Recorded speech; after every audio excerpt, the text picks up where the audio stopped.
అందరికీ నమస్తే. మనం మనల్ని ఎవరైనా ఒక చెడ్డంతో పోల్చిరనుకో, మనం ఏమనుకుంటాం? ఈ అమ్మ ఏమైతే వీనికి నన్ను అట్లా చేస్తున్నాడు, వానికి నాకేమైనా సంబంధం ఉందా అనుకుంటాం కదా. మనకు దోస్త్ అయినా మనకు పడరానోడైనా మనల్ని ఒక పనికిరానంతో అనుకో, లేకపోతే ఒక చెడ్డ పని చేసినంతో పోలిస్తే మనం సగం చేస్తాం అన్నే. కానీ రేవంత్ రెడ్డి తనకు తానే ప్రపంచవ్యాప్తంగా దేశంలో, తెలంగాణలో, కరీంనగర్లో, నిజామాబాద్లో కాదు, ప్రపంచంలోనే హిట్లర్ అంటే అదొక నెగిటివ్ వర్డ్. ఎందుకు నెగిటివ్ వర్డ్ అంటే లక్షల మంది, కోట్ల మంది చచ్చిపోయారు రెండో ప్రపంచ యుద్ధానికి కారణమేంటి? హిట్లర్. ఆయన్నే నాకు హిట్లర్ అంటే నాకు ఒక మార్గదర్శి. హిట్లర్కు ఇష్టమైన పదం హైడ్రా తీసుకొచ్చి పెట్టిన, హైడ్రా మీద మాట్లాడి మొన్న నేను హిట్లర్ ఏం చేసినో తెలంగాణ సమాజానికి చెప్పదలుచుకున్నా. ఈయనకి ఎందుకు హిట్లర్ ఇష్టమో ఈ వీడియో చూస్తే మీకు అర్థమవుతుంది. హిట్లర్ ఏం చేసిండో తెలుస్తుంది, హిట్లర్ ఈయనకి ఎందుకు ఇష్టమో అర్థమవుతుంది. తెలంగాణ ప్రజలు ఓట్లేసింది కాంగ్రెస్కు. తెలంగాణకు ముఖ్యమంత్రి అయింది రేవంత్ రెడ్డా, హిట్లరా? హిట్లర్ ఇప్పటిదాకా ప్రపంచంలో ఎక్కడ లేడు. ఒక తెలంగాణలో మళ్ళీ పుట్టిండా? తనకు తానే చెప్పుకున్నాడు. ఎవరో ప్రతిపక్ష పొల్లో లేకపోతే పడరానంలో ఎవరో రేవంత్ రెడ్డి కనుక హిట్లర్తో పోలిస్తే కాంగ్రెస్ వాళ్ళు కేసులు పెట్టేవాళ్ళు పక్కా. కానీ ఆయననే నేను హిట్లర్ అని చెప్పుకుంటున్నాడు. ఇంకా దానికి ఎవడేం చేయలేడు.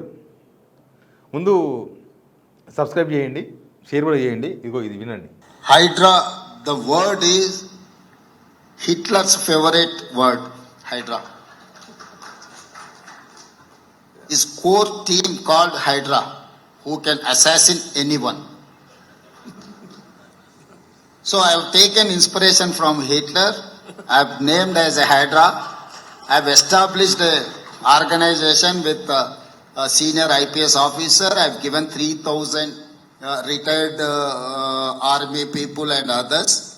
Today, anyone, you ask anyone who can dare to encourage any water body in my state or in my Hyderabad. అర్థమైందా?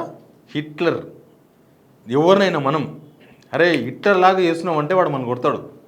ఎందుకంటే హిట్లర్ గురించి తెలిసిన వాళ్ళైతే అదే పని చేస్తారు. హిట్లర్ అనే మనిషి జర్మనీ నాజీ అని పిలుస్తారు. ఆయన పోలాండ్తో యుద్ధం చేసిండు. మొత్తం రెండో ప్రపంచ యుద్ధం జరిగింది. రెండో ప్రపంచ యుద్ధం జరిగి సైనికులు చచ్చిపోయినరు, పౌరులు చచ్చిపోయినరు, 60 లక్షల మంది యూదులు చచ్చిపోయారంట. హత్య జరిగింది. 60 లక్షల మంది యూదులు. రాజకీయ ప్రత్యర్థులు, జర్నలిస్టులు, కార్మిక సంఘాలు మొత్తం తొక్కేసినట్టు ఆయన.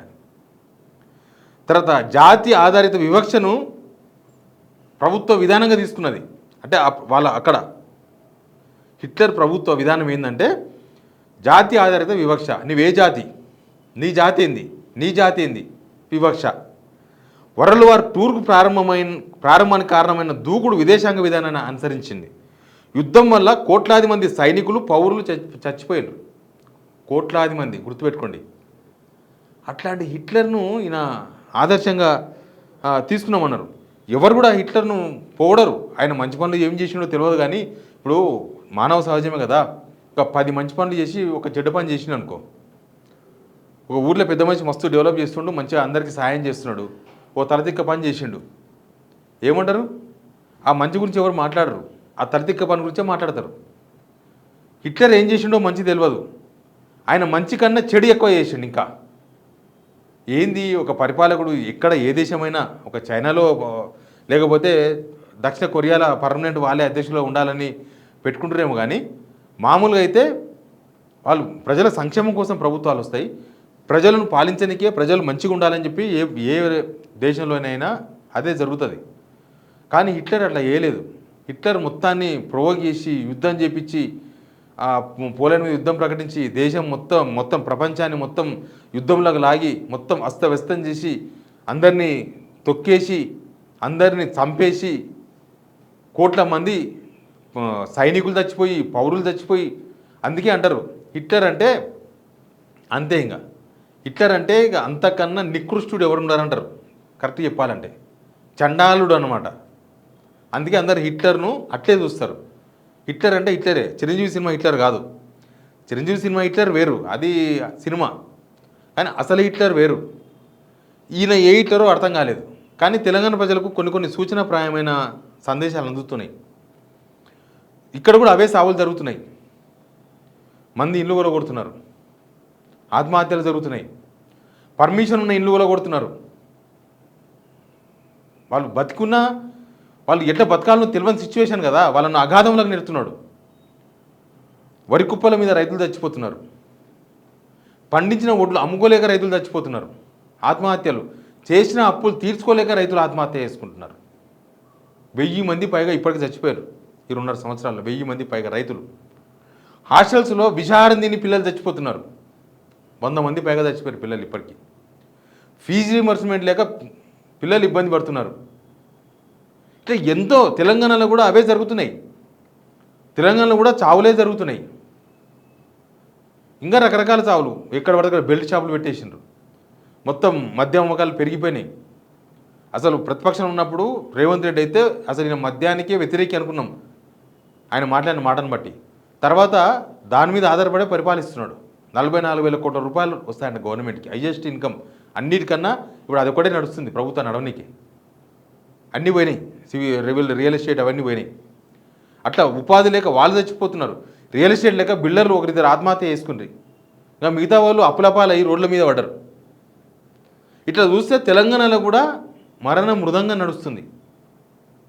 ఏదో రకంగా తాగి యాక్సిడెంట్ అయ్యి, తాగి పిల్లలను కొట్టి చంపుతుండ్రు, తాగి వాళ్ళే చచ్చిపోతుండ్రు, తాగి వాళ్ళు వీళ్ళు కొట్టుకొని చచ్చిపోతుండ్రు, గ్రూపులు అయ్యి. అక్కడ యుద్ధం జరిగి చచ్చిపోయినరు జర్మనీలో.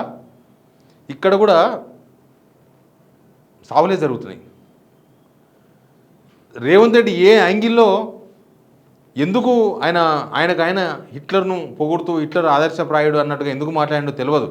హిట్లరు ఇష్టమైన వాడు హైడ్రా, నేను ఎవరినైనా నాశనం చేయగలను అనేది హైడ్రానంట. ఎవరినైనా నాశనం చేయగలను. ఎవరిని నాశనం చేసింది ఇప్పటివరకు? ఇప్పటిదాకా నాశనం చేసింది ప్రజలనే, లీడర్లను కాదు, వాళ్ళ సొంత మనుషులను కాదు, డబ్బున్నోళ్ళం కాదు, పొలిటీషియన్స్ని కాదు, డబ్బులు లేని వాళ్ళనే.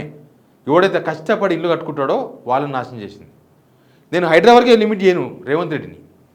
రేవంత్ రెడ్డి మనస్తత్వమే ఇప్పుడు నేను చెప్పిన సావులన్నిటికీ కారణమవుతుంది. యూరియా లేదు, యూరియా లేక కూడా సాగు చచ్చిపోయారు లైన్ నిన్నబడి రైతులకు. యూరియా లేక యాప్లో తీసుకొచ్చారు, ఆ యాప్లో ఎడ దొరక కూడా చచ్చిపోయారు లాస్ట్కి. నిరుద్యోగుల ఆత్మహత్యలు చూసినారు కదా, నిన్న మొన్న చూస్తూనే ఉన్నాం. ఇట్లా అక్కడ యుద్ధం చేసి చచ్చిపోయినారు, ఇక్కడ ఏమి చేయక చచ్చిపోతున్నారు. అందుకే ఆయనకి హిట్లర్ అంటే ఇష్టమేమో. అసలు ఇది ఎంత జాతీయ స్థాయిలో కూడా డిఫెన్స్లో పడేసింది కాంగ్రెస్ని. ఈయన హిట్లర్, ఓ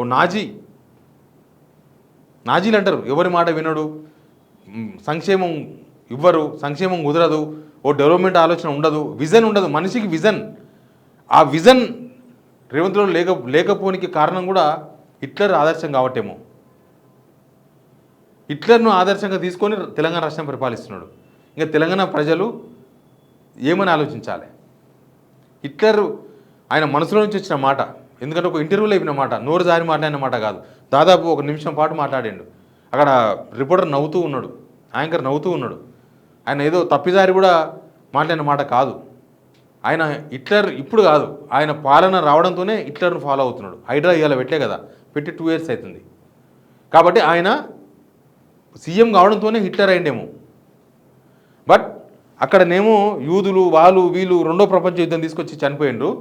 ఇక్కడ ఈయన ముఖ్యమంత్రి ప్రజల మీద యుద్ధం చేస్తున్నాడు. దానికి శాడిస్టిక్ ప్లెజర్ అని ఒక పేరు పెట్టుకున్నాడు. వాళ్ళు బాధపడితే ఏడుస్తే నేను సంతోషిస్తా.